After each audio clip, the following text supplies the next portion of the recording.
నమస్తే SDV news కి స్వాగతం. నేను సుధా. వార్తల్లో ముందుగా ముఖ్యాంశాలు. 100 రోజుల పాలనలో జరిగిన మంచిని ప్రజలకు తెలియజేస్తాం. దక్షిణ నియోజకవర్గంలో ఇది మంచి ప్రభుత్వం కార్యక్రమంలో కలెక్టర్ హరీంద్ర ప్రసాద్.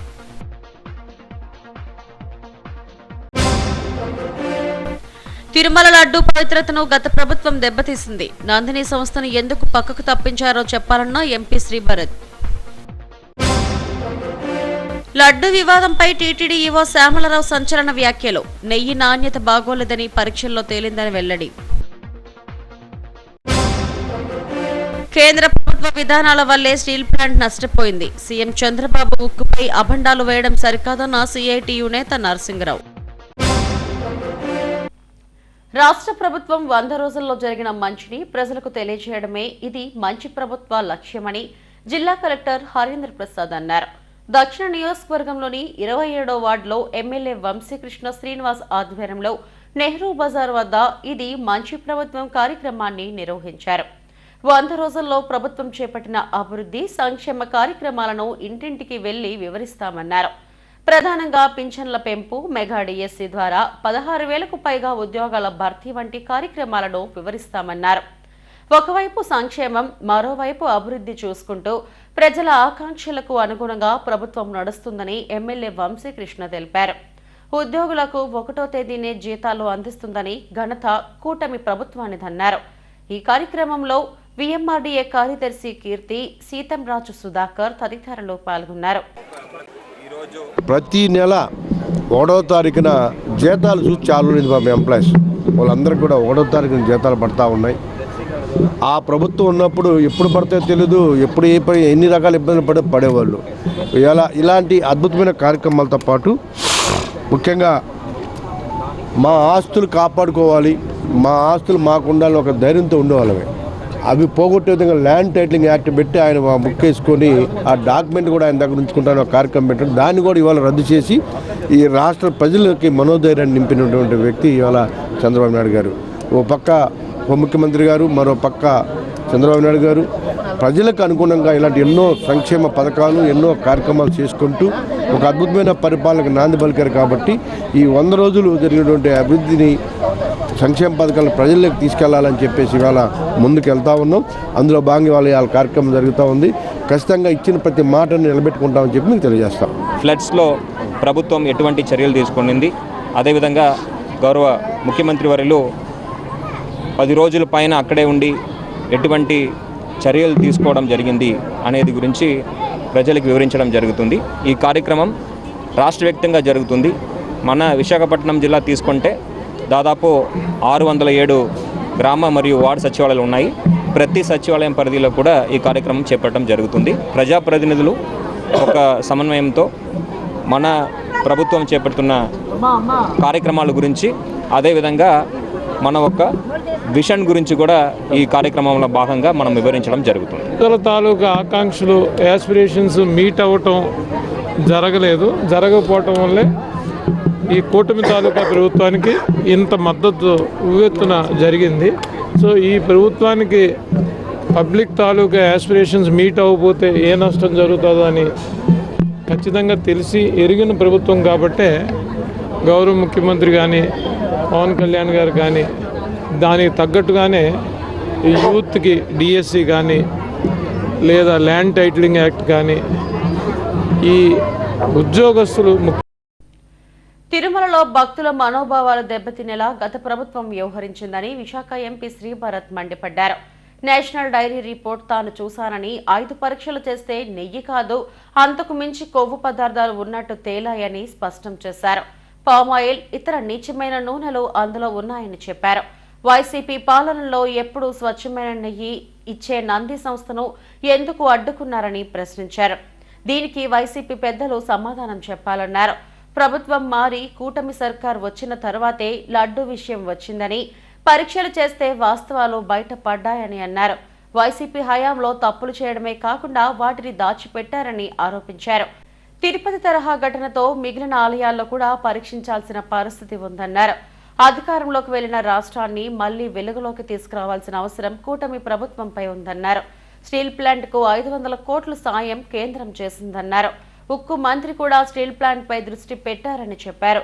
విశాఖ పోర్టులో మరిన్ని గోడౌన్ల నిర్మాణం చేస్తున్నామని, వీటి వల్ల బొగ్గు ఎగురు వచ్చే సమస్య పరిష్కారం అవుతుందని చెప్పారు. ఈ సమావేశంలో జిల్లా అధ్యక్షుడు గండి బాబ్జీ, ప్రధాన కార్యదర్శి పొలుమరిశెట్టి శ్రీనివాస్ తదితరులు పాల్గొన్నారు. ఫైనాన్స్ మినిస్టర్ని ప్రధానమంత్రికి సప్లై అవుతుంది. గత గవర్నమెంట్లో ఆర్డర్ అయిన నెయ్యినే మనం టెస్ట్ చేసాము. ఇవన్నీ మనం ప్రశ్నించే ఒక తత్వం మనకు ఉంది కాబట్టి మనం అది చేస్తున్నాము. వాళ్ళది లేదు కదా, అసలు వాళ్ళు వినేవాళ్ళు, అది వాళ్ళు ఎప్పుడైనా సరే ఇట్లాంటి ప్రశ్నలకి సరిగ్గా జవాబులు ఇచ్చేవాళ్ళ. ఎవరో దీని మీద వైరల్ మీమ్స్ కూడా చేశారు. ఏదన్నా అంటే వాళ్ళు సింహం సింగిల్గా వస్తుంది, లేకపోతే వై నాట్ 175 ఇట్లా జోక్లేడు అని చూసి మనందరం చూసాం, కోట్లాది మంది చూశారు. ప్రశ్నకి జవాబు ఇవ్వాలి. మీరు నన్ను ప్రశ్నించండి, నేను దానికి జవాబు ఇస్తాను. ఆ జవాబు ఇచ్చే ఆలోచన లేనప్పుడు ఇట్లాంటి ఏ తప్పు జరిగినా సరే ఎవడు దాన్ని చూసేవాడు లేడు. పైకి చెప్తే మళ్ళీ చెప్తారు ఎందుకని కింద అధికారులు కూడా చూసి చూడటం వదిలేసి ఉంటారేమో నాకు తెలియదు. వచ్చిన తర్వాత చాలా మంది వర్క్ ఫ్రమ్ హోమ్ అని వాళ్ళ ఉద్యోగాలు ఇంటి నుంచి చేసుకోవచ్చు అని ఇంటికి వచ్చారు. ఇన్ఫోసిస్ కంపెనీలో పనిచేసే వాళ్ళు చాలా మంది విశాఖపట్నం చెందిన వాళ్ళు విశాఖపట్నం తిరిగి వచ్చిన తర్వాత పాండమిక్ తర్వాత వెంటనే ఆఫీస్కి రమ్మని పిలవలేదు. చూసేసరికి ఓహో 2-3 వేల మంది విశాఖపట్నంలోనే ఉన్నారు అంటే అక్కడే ఆఫీస్ పెడితే పోలేదని ఇన్ఫోసిస్ ఇక్కడ ఆఫీస్ స్టార్ట్ చేసింది. ఆఫీస్ స్టార్ట్ చేసింది అని ఎప్పుడైతే సమాచారం వైసీపీ ప్రభుత్వం జరిగిందో వాళ్ళు వెంటనే వాళ్ళకి ఫోన్ చేసి మేము తీసుకొచ్చినట్టు మీరు అందరికీ చెప్తే మీకు మేము పర్మిషన్ ఇస్తాము అని ఒత్తిడి పెట్టి ఆ ఓపెనింగ్కి వాళ్ళు వెళ్ళి ఓపెన్ చేశారు. బాగా ఏదైతే మా ప్రభుత్వం ఆ రోజు ఎన్నికల సమయంలో చెప్పిన హామీలు ఏవైతే ఉన్నాయో ఈ అమలు దిశగా చంద్రబాబు నాయుడు గారి సహకారంతో విశాఖపట్నంలో అన్నీ కూడా అమలు జరుగుతున్నాయి. ఈ సందర్భంగా ఈ 100 రోజులు ఇది మంచి ప్రభుత్వం అనే కార్యక్రమంతో ప్రభుత్వం వేళ ప్రజల ముందుకు వెళ్ళమని మా అందరికీ కూడా ఆదేశాలు ఇచ్చింది. ఈ సందర్భంగా మీతో కూడా 2 విషయాలు చెప్పుకోవాలనే ఉద్దేశంతో మేము వచ్చాం. ముందుగా మీకు తెలుసు ఆ రోజు 6 ముఖ్యమైన హామీలు ఇచ్చారు చంద్రబాబు నాయుడు గారు. ఆ 6 ముఖ్యమైన హామీల్లో సుమారు 4 హామీలు ఆల్రెడీ అమలు అయిపోయాయి. ఇక 2 మాత్రమే ఉన్నాయి. ఇవి కాకుండా ఇంకా వేరే చాలా ఇష్యూస్ కూడా ఇవాళ ప్రభుత్వం సెటిల్ చేసింది. రైతుల బకాయిలు కానీ ఇతర బకాయిలు కానీ. తిరుమల లడ్డు అంశం పెద్ద దుమారం రేపుతున్న నేపథ్యంలో టీటీడీ ఈవో శ్యామలరావు పలు కీలక అంశాలను వెల్లడించారు. జంతు కొవ్వుతో కలిపిన నెయ్యి వాడినట్టు ఆరోపణలు రావడంతో పలు టెస్టులు చేయించామని ఈవో తెలిపారు. వీటిలో నెయ్యి క్వాలిటీ బాగాలేదని స్పష్టమైందన్నారు. A R food dairy food private limited supply సరిగా లేదన్నారు. 320 రూపాయలకు నెయ్యి టెండర్ కోడ్ చేసి నాసిరకం నెయ్యి పంపారని చెప్పారు. తొలిసారిగా ఎన్డీడీబీ ల్యాబ్కు శాంపిల్స్ పంపించామని, జూలై 6, 12 తేదీల్లో 4 శాంపిల్స్ పంపామన్నారు. వారం అనంతరం ల్యాబ్ రిపోర్ట్స్ వచ్చాయని, చాలా అడల్టరేటెడ్ నెయ్యి వాడినట్టు రిపోర్టులో స్పష్టంగా వచ్చిందన్నారు. సోయాబీన్, సన్ఫ్లవర్ ఆయిల్ కలిపినట్టు నిర్ధారణ అయిందన్నారు. లార్డ్ అంటే గట్టిగా ఉండే కొవ్వు అని అర్థమని, నెయ్యిలో అది కూడా కలిపినట్టు తేలిందన్నారు. వివిధ రకాల జంతువుల కొవ్వుతో తయారు చేసిన నెయ్యిని కలిపినట్టు ల్యాబ్ పరీక్షల్లో స్పష్టమైందని వెల్లడించారు. ఇటువంటి ఘటనలు భవిష్యత్తులో పునరావృతం కాకుండా ప్రత్యేకమైన కమిటీ వేశామన్నారు. ఎన్డీడీబీ ల్యాబ్ 75 లక్షలు విలువ చేసే పరికరాలు డొనేట్ చేసేందుకు ముందుకొచ్చిందని స్పష్టం చేశారు. టీటీడీకి సొంత ల్యాబ్ లేదని, అయితే అక్రిడేటెడ్ ల్యాబ్స్ లో టెస్టింగ్ చేసుకునే అవకాశం ఉందని చెప్పారు. అందరూ కూడా 320 రూపాయలకి మీకు కల్తీ ఉన్న నెయ్యి మాత్రమే వస్తుంది, స్వచ్ఛమైన నెయ్యి రాదు అని అందరూ చెప్తున్న సందర్భాల్లో బయటకు పంపించడం అనేది చాలా ఎసెన్షియల్. కాబట్టి ఆ గీని బయట ఎన్ఏబిఎల్ అక్రిడిటెడ్ ఎన్డీడీబీ ల్యాబ్ ఆనంద్లో ఉన్న సిఏఎల్ఎఫ్ ల్యాబ్, కాఫ్ ల్యాబ్ అంటారు. ఇది చాలా reputed lab. And then government control lab. It is a highly reputed lab. Reputed institutions, reputed dairies వాళ్ళు ఎక్స్పోర్ట్ చేసేటప్పుడు కూడా ఈ ల్యాబ్ నుంచే వాళ్ళు రిపోర్ట్స్ తెప్పించుకుంటారు. ఈ ల్యాబ్ నుంచి రిపోర్ట్ తెప్పించుకుని పంపిస్తే ఎక్స్పోర్ట్ చేసినప్పుడు వేరే దేశాల్లో వాళ్ళు ఈ రిపోర్ట్ని స్టాండర్డ్ కింద నమ్ముతారు. ఆ రిపోర్టు వాళ్ళు స్టాండర్డ్ కింద తీసుకుంటారు, సప్లైస్ యాక్సెప్ట్ చేస్తారు. అందుకని పెద్ద పెద్ద reputed government diaries, cooperative diaries పేర్లు నేను చెప్పట్లేదు, కానీ వాళ్ళందరూ కూడా ఇక్కడ నుంచే తీసుకుంటారు. సో అలాంటి ల్యాబ్కి పంపించాం మేము శాంపిల్స్. 4 శాంపిల్స్ పంపించడం జరిగింది. ఆ 4 శాంపిల్స్ పంపించిన తర్వాత 23వ తారీఖున ల్యాబ్ రిపోర్ట్స్ 16వ తారీఖు 23వ తారీఖు 6/7/2024 6th July 2024 and the 12th July 2024 6th July 2 tankers 12th July 2 tankers పంపించడం జరిగింది. సో పంపించిన తర్వాత ఆ ల్యాబ్ రిపోర్ట్స్ ఆల్మోస్ట్ 1 వీక్ తర్వాత మాకు చేరాయి. ఆ ల్యాబ్ రిపోర్ట్స్ ఏముంది ల్యాబ్ రిపోర్ట్స్లో అనేది చూస్తే ఈ ల్యాబ్ రిపోర్ట్స్లో 2 పార్ట్స్ ఉంటాయి. ఒకటి అనెక్చర్ 1 ISO స్టాండర్డ్స్ ప్రకారం చేసే ఈ ఎస్ వాల్యూ టెస్ట్ అని ఉంటాయి. ఎస్ వాల్యూ టెస్ట్ అది ఒకటి ఉంటుంది. ఇంకోటి వేరే 39 రకాల టెస్టులు చేసేది ఉంటుంది. దీంట్లో 39 రకాల్లో 39 టెస్టుల్లో బీటా సైటోస్టెరాల్ అని ఉంటుంది. బీటా సైటోస్టెరాల్ టెస్ట్ చేస్తే ఇది వెజిటబుల్ ఆయిల్ కలిసిందా లేదా అని తెలుస్తుంది. Beta sitosterol. Okay, so that is proved. తర్వాత రెండవ టెస్ట్లో S value test. S value టెస్ట్లో 5 రకాల టెస్టులు ఉంటాయి. 5 రకాల టెస్టులు ఏంటంటే ఓవరాల్ క్వాలిటీ ఏముందనేది ఒక test, soybean, sunflower, olive oil, rape seed oil, linseed oil, wheat oil, maize oil, cotton seed oil, fish oil ఇవన్నీ కలిపి ఉంటే ఒక టెస్ట్ ఉంటుంది.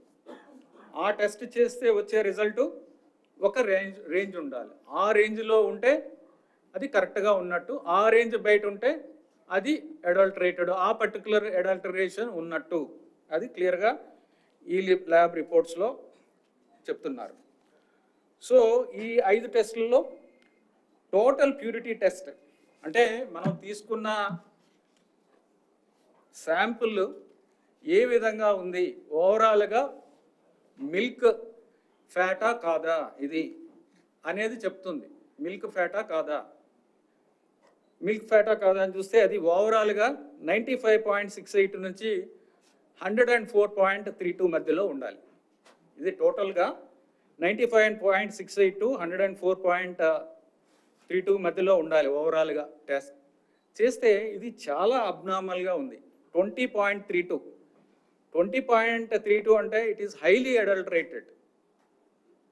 చూడటానికి ఘీలా ఉంటుంది కానీ అది ఘీ కాదు, చూడటానికి మాత్రమే ఘీ. ఏం చేస్తారంటే అన్ని రకాల పదార్థాలు కలిపి ఒక పదార్థాన్ని తయారు చేసి దీనికి కొన్ని టెస్టులు పాస్ అవుతాయి, కానీ డీప్గా అనాలిసిస్ చేస్తే ఈ టెస్టులు చేస్తే దాంట్లోనే మాత్రమే బయటపడతాయి. అవి 20.32 విచ్ ఇస్ అబ్నార్మలీలో 95.68 to 104.32.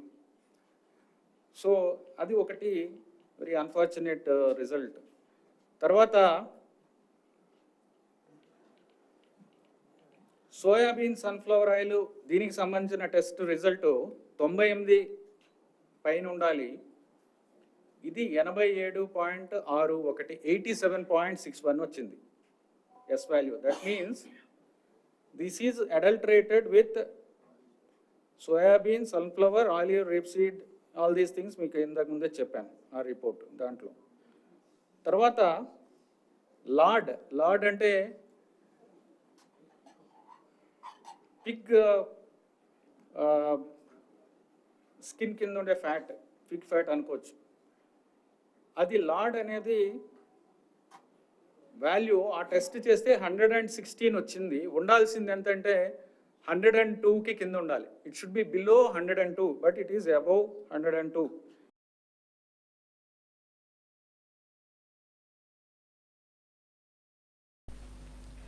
కేంద్ర ప్రభుత్వ విధానాల వల్లే స్టీల్ ప్లాంట్కు నష్టాలు వచ్చాయని సిఐటియు రాష్ట్ర ప్రధాన కార్యదర్శి సిహెచ్ నరసింహరావు విమర్శించారు.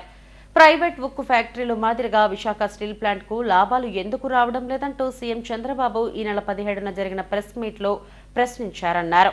ఆడలేక మద్దెల తెరువు అన్నట్టుగా కేంద్ర ప్రభుత్వ విధానాలను విమర్శించలేక స్టీల్ ప్లాంట్పై అబండాలు వేయడం ఆపాలని సూచించారు.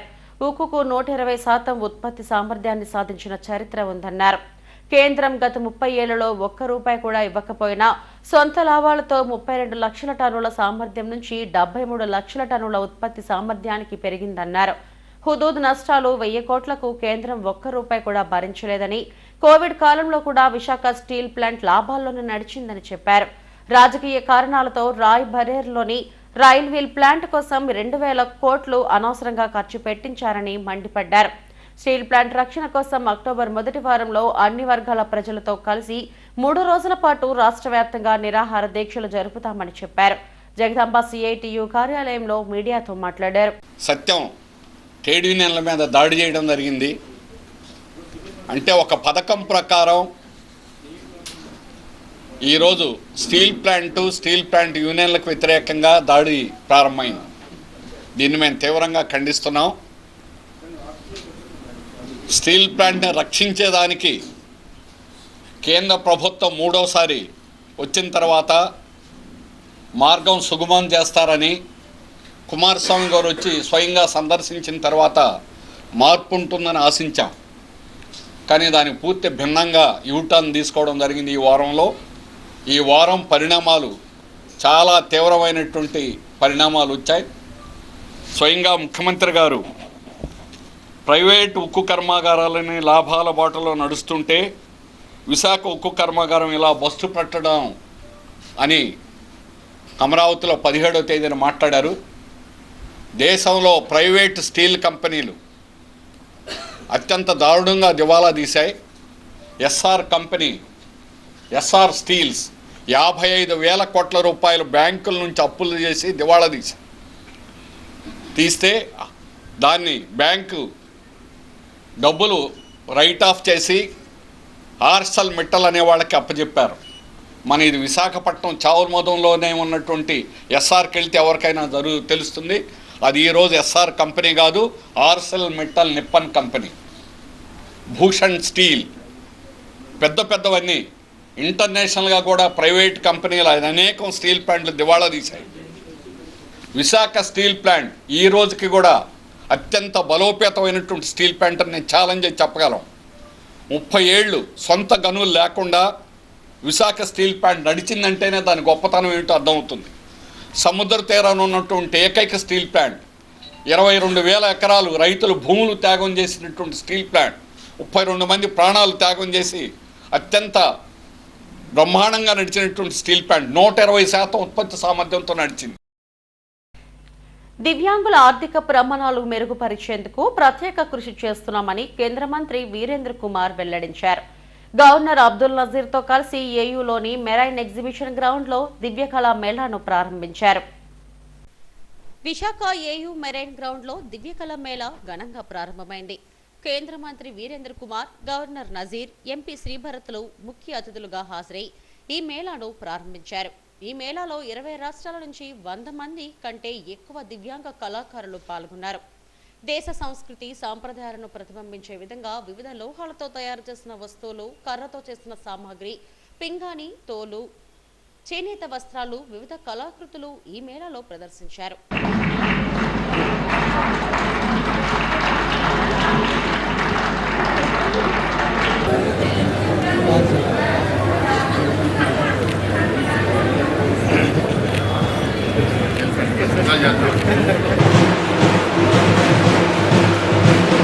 దివ్యాంగులు తయారు చేసిన వస్తువులు మార్కెట్లో విశేష లాభాలు ఆర్జించడానికి ఇలాంటి మేళాలో దోహదపడతాయని కేంద్ర మంత్రి వీరేంద్ర కుమార్ అన్నారు.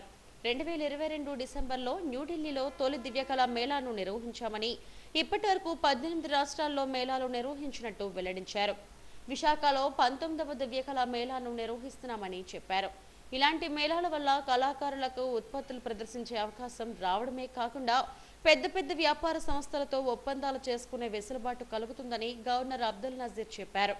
దివ్యాంగులు పారా ఒలింపిక్స్ లో 29 పతకాలు సాధించి దేశ ఔన్నత్యాన్ని కాపాడారని విశాఖ ఎంపీ శ్రీభరత్ అన్నారు.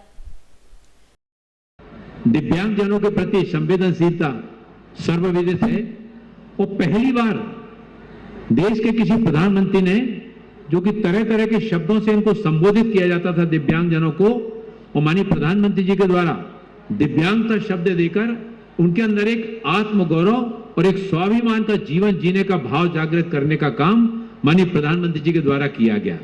ये दिव्य कला मेलों के माध्यम से हमारे दिव्यांगजन देश के अलग अलग हिस्सों में तरह तरह की चीजों को बनाते हैं, लेकिन उनको विक्रय करने के लिए प्लेटफॉर्म उपलब्ध नहीं हो पाता था। कोई गांव में बनाता था, कोई शहर में बनाता था, लेकिन वो अपनी बनी हुई चीजों को कैसे बेचे ये उसको समझ में नहीं आता था। सामाजिक न्याय अधिकारिता मंत्रालय ने इसमें पहल की और इस तरह के दिव्य कला मेलों की शुरुआत करके हमारा आज का ये विशाखापट्टनम का, जैसा कि हमारे सीएमडी महोदय जी ने बताया, ये 19वां दिव्य कला मेला है। इसके पहले 18 हो चुके हैं। 100 दिनों में भुवनेश्वर में, रांची में, रायपुर में जून 2024 से पहले भुवनेश्वर में हुआ, फिर रायपुर में हुआ, रांची में हुआ, और अब ये चौथा इस वर्ष का विशाखापट्टनम में होने जा रहा है। It gives me immense pleasure to be here today amongst you all on the occasion of inauguration of Divya Kala Mela, showcasing various special products manufactured by Divyangjan with their unique and valuable skills, talents, and entrepreneurship transcending boundaries. At the outset, I congratulate the officials of the Department of Empowerment of Persons with Disabilities, Ministry of Social Justice and Empowerment, Government of India, for choosing Visakhapatnam city, popularly known as City of Destiny, for organizing this Divya Kala Mela for the benefit of all people. మా స్కూల్లో వొకేషనల్లో భాగంగా మేము పిల్లలకి vocational training ఇప్పిస్తాము. దాంట్లో భాగంగా candle making, paper bags making, phenyl making, అలాగే different kinds of jute bags, jute varieties ఇవన్నీ చేయిస్తాము. గిఫ్ట్ ఆర్టికల్స్ మేకింగ్ అన్నీ చేయిస్తాం. సో ఈ మేళా పెట్టడం వలన ఏంటంటే మా పిల్లలకి ఒక కాన్ఫిడెన్స్ అనేది వచ్చింది. అంటే అక్కడ తయారు చేసిన వస్తువులన్నీ తెచ్చి ఇక్కడ ఎగ్జిబిషన్లో పెట్టడం, సేల్ చేయడం అనేది ఇది ఒక గొప్ప అవకాశంగా భావిస్తున్నాం. మా స్కూల్ తరఫు నుంచి కూడా మేము ఇక్కడ ఒక స్టాల్ పెట్టడం అనేది జరిగింది. సో చాలా సంతోషంగా ఉంది గవర్నమెంట్ వారు ఇలా ఏర్పాటు చేసినందుకు. చాలా చాలా హ్యాపీగా ఉంది. పిల్లలకి మంచి సపోర్ట్ చేస్తున్నారు, దివ్యాంగులకి చాలా మంచి ప్రోగ్రామ్ చేస్తున్నారు. సో వెరీ హ్యాపీ అండి. చాలా అనంతరం దివ్యాంగులకు వ్యాపార యూనిట్లు నెలకొల్పేందుకు రుణ పత్రాలు అందజేశారు. తొలుత భారత ప్రభుత్వం చేపడుతున్న 100 రోజుల ప్రణాళిక కార్యక్రమం గురించి వివరించారు. స్వచ్ఛత హీ సేవ 2024 కార్యక్రమానికి సంబంధించి ప్రతిజ్ఞ చేయించారు. ఈ కార్యక్రమంలో ఎమ్మెల్యేలు, అధికారులు పాల్గొన్నారు.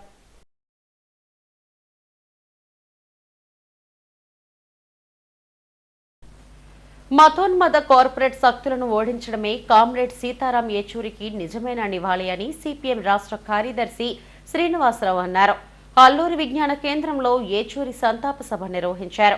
జిల్లా కార్యదర్శి జాగునాయుడు అధ్యక్షతన జరిగిన కార్యక్రమంలో ఏచూరి చిత్రపటానికి పూలమాల వేసి నివాళి అర్పించారు. 1970లో రాజకీయ రంగంలో ప్రవేశించిన ఏచూరి మతోన్మద శక్తులపై పోరాడారని శ్రీనివాసరావు చెప్పారు. ఆయన నమ్మిన సిద్ధాంతాన్ని ముందుకు తీసుకువెళ్లడానికి సిపిఎం పార్టీ శక్తివంచన లేకుండా కృషి చేస్తుందన్నారు. ఈ కార్యక్రమంలో గంగారావు, కుమార్ తదితరులు పాల్గొన్నారు. ఈరోజు దేశంలో మతోన్మాదానికి వ్యతిరేకంగా లౌకిక శక్తులన్నింటినీ కూడా ఏకం చేసి దేశ ఐక్యతని, రాజ్యాంగాన్ని కాపాడాల్సినటువంటి ఒక ముఖ్యమైన తరుణంలో అందులో ముఖ్య పాత్ర నిర్వహిస్తున్నటువంటిది సీతారాం ఏచూరి గారు. ఇండియా బ్లాక్ను ఏర్పాటు చేయడంలో కానీ, మొన్న ఎన్నికల్లో బీజేపీని ఓడించేదానికి కానీ ఆయన చాలా పెద్ద ఎత్తున చొరవ తీసుకున్నారు. అలాగే వామపక్ష ఉద్యమాలు తిరిగి పుంజుకోవడానికి ఒక కొత్త అవకాశాలు ఈరోజు దేశం ముందుకి వచ్చాయి. ఇలాంటి స్థితిలో సిపిఎం ప్రధాన కార్యదర్శిగా ఉన్న సీతారాం ఏచూరి గారి ఆకస్మిక మరణం తీరినటువంటి లోటు, దాన్ని రేపు మహాసభలు అన్నీ కూడా జరుగుతున్నాయి. ఈ కాలంలో మరలా తిరిగి ప్రజలను కూడగట్టే ఒక బలమైనటువంటి వామపక్ష ఉద్యమాన్ని, కార్మిక ఉద్యమాన్ని నిర్మించడం ద్వారా ఆయనకి నివాళి అర్పించగలం తప్ప ఇప్పుడు ఆయన లేనటువంటి లోటును తీర్చగలిగింది కాదు. అయినా అంతకన్నా అది ఆ లోటును పూడ్చి చేయడానికోసం మా పార్టీ శాయశక్తిలో కృషి చేస్తుందని చెప్పి నేను హామీ ఇస్తున్నాను. ప్రతి గ్రామంలో సమస్యలు పరిష్కరించేందుకు గ్రీవెన్స్ సెల్ను ఏర్పాటు చేస్తామని హోం మినిస్టర్ వంగలపూడి అనిత వెల్లడించారు. సోమవారం ఫిర్యాదు బాక్సులు ప్రారంభిస్తామని, వారానికి ఒకసారి ఈ ఫిర్యాదుల బాక్స్ తెరుస్తామని చెప్పారు. అనకాపల్లి జిల్లా పాయక్రోపేట నియోజకవర్గంలో ఇది మంచి ప్రభుత్వం కార్యక్రమంలో ఆమె పాల్గొన్నారు. తొలుత కేక్ కట్ చేసి సంబరాలు చేసుకున్నారు. పండుగ వాతావరణంలో ఈ కార్యక్రమాన్ని నిర్వహించారు. పింఛన్ పంపిణీని వాలంటీర్లు లేకపోయినా విజయవంతంగా అందజేస్తున్నామని, ఆదివారం సెలవు వస్తే ఒక్కరోజు ముందుగానే అందజేస్తున్నామని చెప్పారు. ల్యాండ్ టైటిలింగ్ యాక్ట్ రద్దు చేశామని, పోలవరం ప్రాజెక్టుకు అత్యధిక నిధులు ఇచ్చామని తెలిపారు. పాయక్రోపేట మేజర్ పంచాయతీకి అన్నా క్యాంటీన్ మంజూరు చేస్తామని హామీ ఇచ్చారు. విజయవాడలో వరదల సమయంలో ముఖ్యమంత్రి చంద్రబాబు చూపిన చొరవను ప్రతి ఒక్కరూ అభినందిస్తున్నట్టు వెల్లడించారు. ఎక్కడైనా ఈ రోజు కూడా మేము వచ్చి మీ దగ్గరకు వచ్చి మాట్లాడేసి వెళ్ళిపోవడం కాదు, యాక్చువల్గా వీళ్ళు కూడా క్లియర్ గా జీవోలు చదువుకోమని చెప్పాం.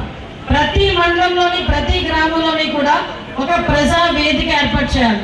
ప్రజా వేదిక అంటే మాలాగా రాజకీయ నాయకులు అందరం కూర్చొని మాట్లాడేసి వెళ్ళిపోవడం కాదు. ప్రజా వేదిక అంటే మీ ప్రాబ్లమ్స్ ఏమున్నాయి, మీ కష్టాలు ఏమున్నాయి, మీ అందరి దగ్గర నుంచి కూడా వినతి పత్రాలు తీసుకోమని, దానికి సంబంధించి అందరికీ కూడా న్యాయం చేయాలని గౌరవ సీఎం గారు ఆదేశించారు. రేపటి నుంచి జరిగే ప్రతి కార్యక్రమంలో కూడా ఒక గ్రీవెన్సీ సెల్ ఏర్పాటు చేయండి. వాళ్ళు ఎవరైనా కాగితాలు తీసుకొస్తే అవన్నీ ఇచ్చి, ఎవరు ఏ డిపార్ట్మెంట్కి ఆ డిపార్ట్మెంట్ ఇచ్చి దానికి కన్సల్టేట్స్ నాకు పంపించాల్సిన బాధ్యత కూడా ఇక్కడ ఎండిఓల మీద బాధ్యత ఉందని చెప్పి నేను తెలియజేసుకుంటున్నా. ఈ 100 రోజుల్లో మన సెంట్రల్ గవర్నమెంట్ నుంచి అమరావతి మన రాజధానికి 15,000 కోట్లు, మన పోలవరం ప్రాజెక్టుకి 12,500 కోట్లు తీసుకొచ్చిన ఘనత మన ఎన్డీఏ ప్రభుత్వానికి. అంటే ఇవన్నీ కూడా మీకు తెలియాలి. ఈరోజు చాలా మంది డ్వాక్రా మహిళలు ఉన్నారు. వీళ్ళందరికీ కూడా 5 లక్షల వరకే వీళ్ళకి వడ్డీ లేని రుణాలు ఉండేవి. మొన్ననే సీఎం గారు చెప్పారు, వీళ్ళందరికీ కూడా 10 లక్షల వరకు కూడా వడ్డీ లేని రుణాలు ఏర్పాటు చేసే పరిస్థితి కూడా కల్పించమని. అది ఆల్రెడీ జరుగుతోంది. ఇవే కాదు, సీరియస్గా నేను ఒకసారి చూడాలంటే చాలా యాక్ట్లు ఉన్నాయి. అన్నా క్యాంటీన్ మీ అందరికీ కూడా ఈ 100 రోజులు పరిపాలన ముగింపులో భాగంగా మీ అందరికీ కూడా ఈ పండగ వాతావరణంలో భాగంగా ఈ పాయకరావుపేట మేజర్ పంచాయతీకి ఒక అన్నా క్యాంటీన్ కూడా ఇస్తామని గౌరవ చంద్రబాబు నాయుడు గారు మనందరికీ కూడా ప్రామిస్ చేయడం జరిగింది. అంటే అన్నా క్యాంటీన్ ఇంతవరకు మున్సిపాలిటీస్లోనే ఇవ్వడం జరిగింది. మనకి ఇక్కడ కూడా మనకు అన్నా క్యాంటీన్ ఇవ్వడానికి కూడా కన్స్ట్రక్షన్ అప్పుడు ఆగిపోయింది. ఈ 5 సంవత్సరాలు ఎవరు చేయలేదు. మళ్ళా మనం వచ్చిందో చేద్దాం అనుకున్నాం. మొన్ననే అడిగితే కంపల్సరీ ఇస్తామని చెప్పి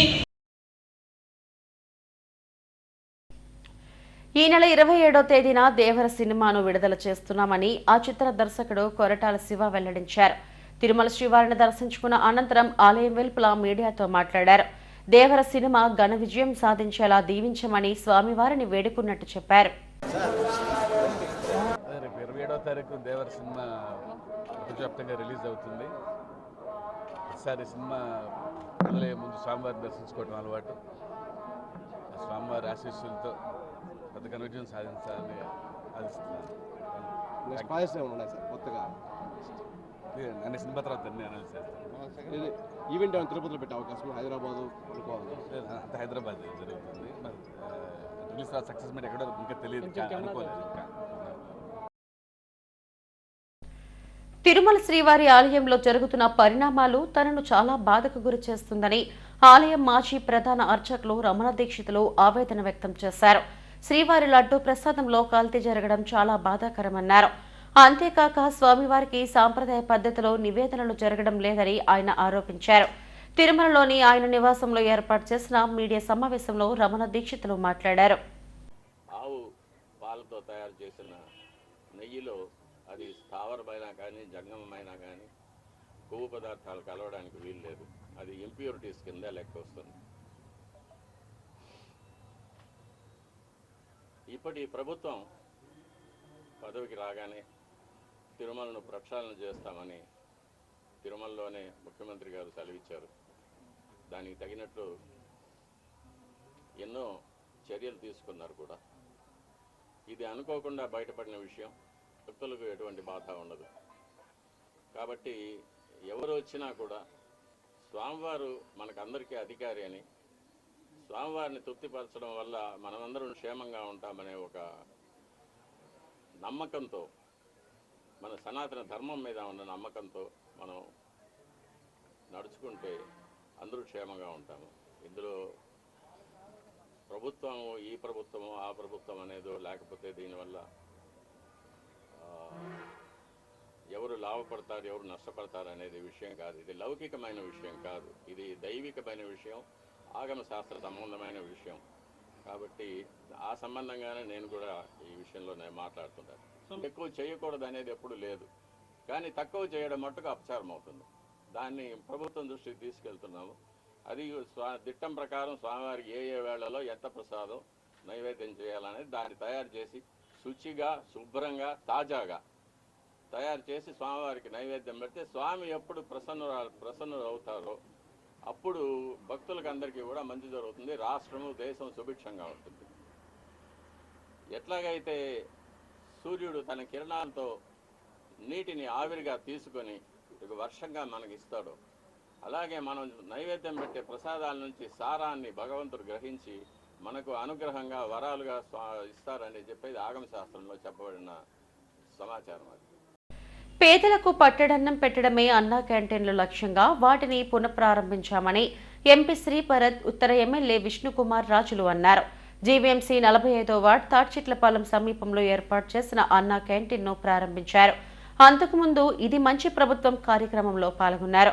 పేదలకు 5 రూపాయలకే అన్నం పెట్టే అన్నా క్యాంటీన్లను మోయించిన ఘనత మాజీ సీఎం జగన్కే దక్కుతుందని మండిపడ్డారు. రాష్ట్ర వ్యాప్తంగా సీఎం చంద్రబాబు 175 అన్నా క్యాంటీన్లు ఒకేసారి ప్రారంభించడం అభినందనీయమని ఎంపీ శ్రీభరత్ తెలిపారు. పేదవాడికి పట్టెడన్నం పెట్టే ఈ క్యాంటీన్ను వినియోగించుకోవాలని కార్పొరేటర్ కంపా హానోకు జనసేన ఇన్ఛార్జ్ ఉషా కిరణ్లు కోరారు. 6 ఏళ్ళలో ఇన్ఫ్లేషన్ వచ్చేసింది, నిత్యావసర ధరలన్నీ పెరిగిపోయినాయి సరుకులు. అయినా సరే 5 రూపాయలకి కమిట్మెంట్తో చేస్తున్నాము.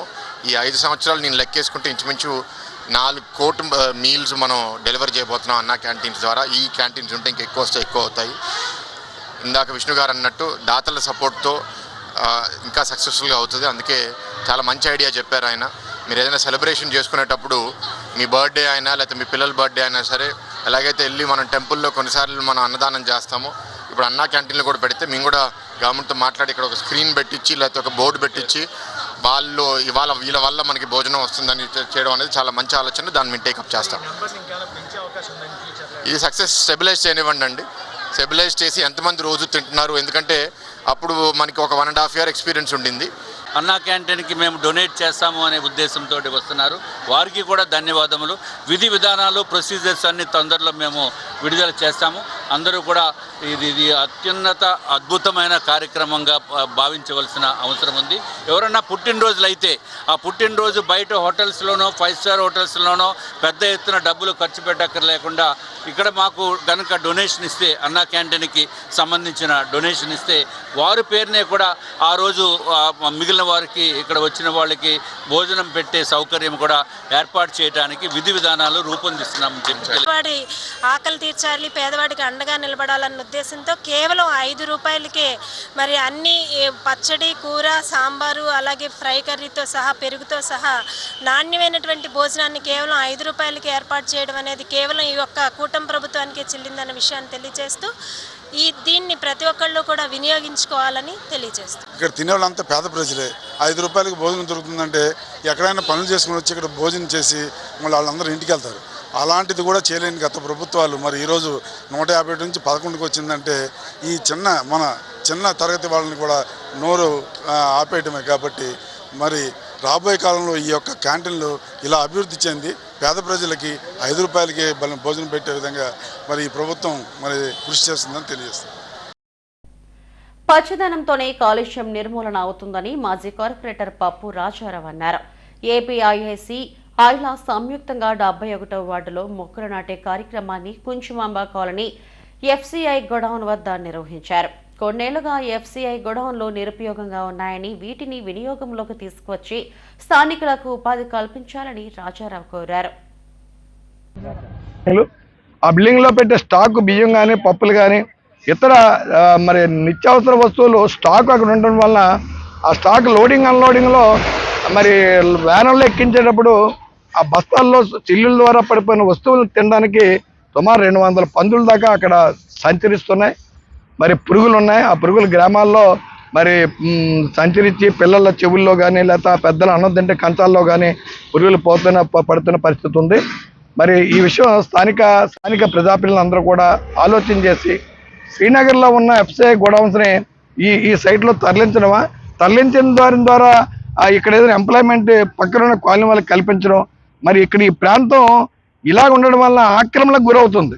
ఇక్కడ ఏంటంటే గోడ కట్టారు, గోడతో అనుకుని కొంతమంది వ్యాపారాలు చేసుకుంటున్నారు, ఇండస్ట్రియల్ వాళ్ళు రకరకాలు వాడుకుంటున్నారు, చెత్త పెరిగిపోయింది. ఇప్పటికైనా క్లీనింగ్ మొదలుపెట్టినందుకు ఈ ఐలా వారికి వీళ్ళందరికీ స్టాఫ్కి అందరూ కూడా వాళ్ళు ఉదయం నుంచి పనిచేస్తున్నారు.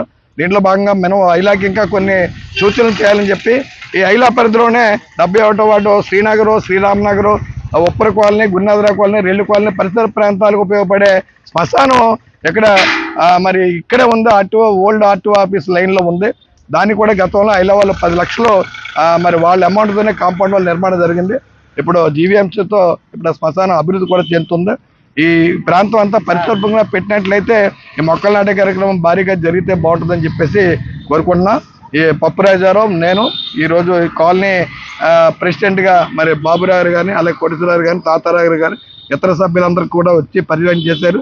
రాబోయే కాలంలో మొక్కలు నాటే కార్యక్రమంలో వీళ్ళు కూడా పాల్గొనాలని చెప్పి కోరుకుంటూ భూదాన్ భూముల సంరక్షణకు సర్వోదయ మండల్ కృషి చేస్తుందని MP Sarvodaya Mandal chairman N Rambabu Naidu అన్నారు.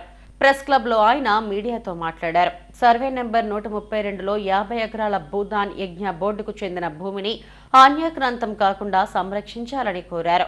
స్వతంత్ర ఫలాలను సామాన్య ప్రజలకు అందించాలన్న లక్ష్యంతో నివాసాలు లేని నిర్వాసితులకు ఆ భూమిని అందించాలన్నారు. ఆచార్య వినోబాబావే మహాసంకల్పంతో ఉద్యమాన్ని ప్రారంభించి దేశమంతా విస్తరింపజేశారన్నారు. ఈ సమావేశంలో Telangana board chairman R Shankar Naik తదితరులు పాల్గొన్నారు. ఆంధ్రప్రదేశ్ గురించి మనం మాట్లాడుతున్నాం కనుక ఆంధ్రప్రదేశ్ సర్వోదయ మండలి ప్రమేయం లేకుండా ఈవెన్ ప్రభుత్వం కూడా ఆ భూముల్ని వితరణ చేయడానికి ఎటువంటి అధికారం లేదు. అదే భూదాన్ గ్రామదాన్ చట్టం. అలాగా నెహ్రూ గారు, గాంధీ గారు సలహాలతోటి వినోబా భావే గారు రూపొందించిన చట్టం అది. ఆ చట్టాన్ని అతిక్రమించకుండానే ప్రభుత్వం కానీ మేము కానీ ఏమైనా చేయాలి. సో ప్రభుత్వం అతిక్రమించడానికి వీలు లేదు, మేము కూడా అతిక్రమించడానికి వీలు లేదు. సో ఆ చట్ట ప్రకారంగా ఎక్కడ అన్యాక్రాంతం అయిపోయినా కూడా న్యాయ పోరాటం ద్వారా, చట్ట పోరాటం ద్వారా, అలాగే మాకుండే హక్కుల ద్వారా, అధికారాల ద్వారా వాటిని తిరిగి రప్పించడం, సామాన్య ప్రజలకు పంచడమే మా ముందున్న ప్రధాన లక్ష్యం. అధికారులతో సంప్రదించి, ప్రభుత్వంతో సంప్రదించి మా యొక్క బోర్డు ముందుకు వెళ్తుంది. దానికి మరి ముఖ్యంగా మీ యొక్క సహకారం, పత్రికా సహకారం లేనిదే ఈ రాష్ట్రంలో ఎటువంటి మార్పులు చేయలేం. ఎందుకంటే ఇట్ ఈస్ బిగ్గెస్ట్ వెపన్. మీరే ప్రజలకి, ప్రభుత్వాలకి సంధిగా ఉండే వ్యక్తులు కాబట్టి మీ దృష్టిలో కూడా చాలా విషయాలు ఉన్నాయి. నాకు తెలుసు అది మీ దృష్టిలో ఉన్నది కూడా సర్వోదయ మండలికి కనుక మీరు తెలియపరుస్తారు. పలానా చోట పలానా భూమి పలానా వాళ్ళ అన్యాక్రాంతంలో ఉందని తెలియపరిస్తే దాన్ని ఏ రకంగా చట్టపరంగా, ప్రభుత్వ పరంగా మనం తీసుకుని ఎవరికి అందాలి, నిరుపేదలకి. మరి ముఖ్యంగా వినోబావే గారు నిరుపేదల కోసం చేసిన ఈ యజ్ఞాన్ని మహాయజ్ఞంగా మేము భావిస్తూ దానికి కావలసిన అన్ని రకాల సదుపాయాలతో దాన్ని మళ్ళీ వెనక్కి తీసుకుని ప్రజలకు అందించే క్రమంలో తిరుమల శ్రీవారిని మాజీ ఎంపీ టి సుబ్బిరామిరెడ్డి దర్శించుకున్నారు. ఆలయ అధికారులు స్వాగతం పలికి దర్శన ఏర్పాట్లు చేశారు. వేద పండితులు ఆశీర్వచనాలు అందజేసి స్వామివారి శేష వస్త్రాన్ని కప్పి తీర్థ ప్రసాదాలు అందజేశారు.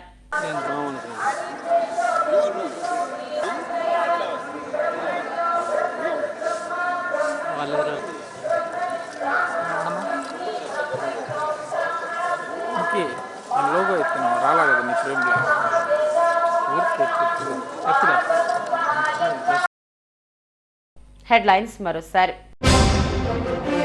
100 రోజుల పాలనలో జరిగిన మంచిని ప్రజలకు తెలియజేస్తాం. దక్షిణ నియోజకవర్గంలో ఇది మంచి ప్రభుత్వం కార్యక్రమంలో కలెక్టర్ హరీంద్ర ప్రసాద్.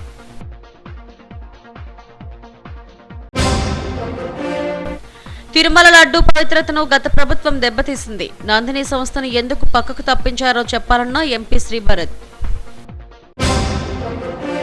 లడ్డు వివాదంపై టీటీడీ ఈవో శ్యామలరావు సంచలన వ్యాఖ్యలు. నెయ్యి నాణ్యత బాగోలేదని పరీక్షల్లో తేలిందని వెల్లడి. కేంద్ర ప్రభుత్వ ప్రభుత్వ విధానాల వల్లే స్టీల్ ప్లాంట్ నష్టపోయింది. సీఎం చంద్రబాబు ఉక్కుపై అభండాలు వేయడం సరికాదన్న సిఐటియు నేత నరసింగరావు. ఇవి ఇప్పటి వరకున్న బులెటిన్ అప్డేట్స్. మరిన్ని వార్తా విశేషాల కోసం చూస్తూనే ఉండండి ఎస్టీవీ న్యూస్. నమస్తే.